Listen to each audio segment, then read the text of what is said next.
जय माता दी। माँ दुर्गा की चौथी शक्ति की पावन कथा। ब्रह्मांड को उत्पन्न करने वाली माँ कुष्मांडा नवरात्रि में चौथे दिन देवी को कुष्मांडा के रूप में पूजा जाता है।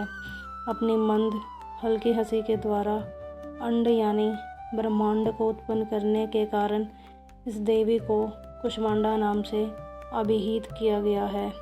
जब सृष्टि नहीं थी, चारों तरफ अंधकार ही अंधकार था, तब इसी देवी ने अपने ईषद हास्य से ब्रह्मांड की रचना की थी। इसीलिए इसे सृष्टि की आदि स्वरूपा या आदि शक्ति कहा गया है। इस देवी की 8 भुजाएं हैं, इसलिए माँ को अष्टभुजी कहा जाता है। इनके 7 हाथों में क्रमशः कमंडल, धनुष, बाण, कमल पुष्प, अमृतपूर्ण कलश, चक्र तथा गदा है। 8वें हाथ में सभी सिद्धियां और निधियों को देने वाली जपमाला है। इस देवी का वाहन सिंह है और इन्हें कुम्हड़े की बलि अत्यंत प्रिय है।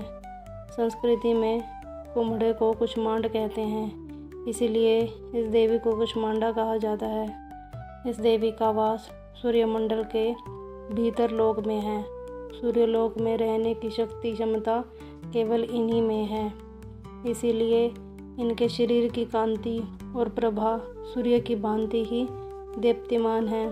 इनके ही तेज से 200 दिशाएं आलोकित हैं। ब्रह्मांड की सभी वस्तुओं और प्राणियों में इन्हीं का तेज व्याप्त है। अचंचल और पवित्र मन से नवरात्र के चौथे दिन इस देवी की पूजा आराधना करनी चाहिए।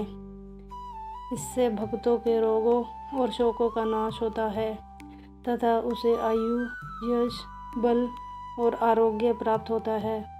यह देवी अत्यंत सेवा और भक्ति से ही प्रसन्न होकर आशीर्वाद देती हैं। सच्चे मन से पूजा करने वालों को सुगमता से परम पद प्राप्त होता है।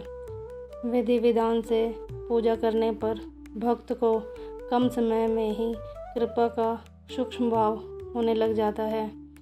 ये देवी आदि व्याधियों से मुक्त करती हैं और उसे सुख, समृद्धि और उन्नति प्रदान करती हैं। अंततः इस देवी की उपासना में भक्तों को सदैव तत्पर रहना चाहिए। जय माता दी। माँ कुष्मांडा की पूजा करने से भक्तों को सुख और सौभाग्य मिलता है।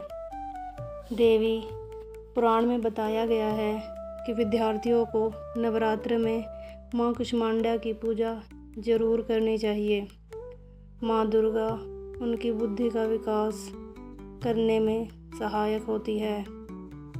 माँ कुष्मांडा की पूजा नवरात्र में होती है और इस दौरान भक्त माँ को प्रसन्न करने के लिए कई तरह के उपाय करते हैं।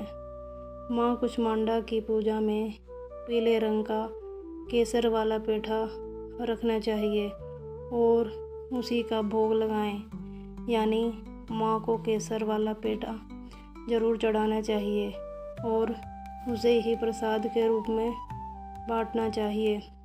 कुछ लोग सफ़ेद पेठे के फल की बलि भी देते हैं। इसके अलावा मालपुआ और बताशे भी चढ़ाए जाते हैं। जय माता दी। राधे राधे।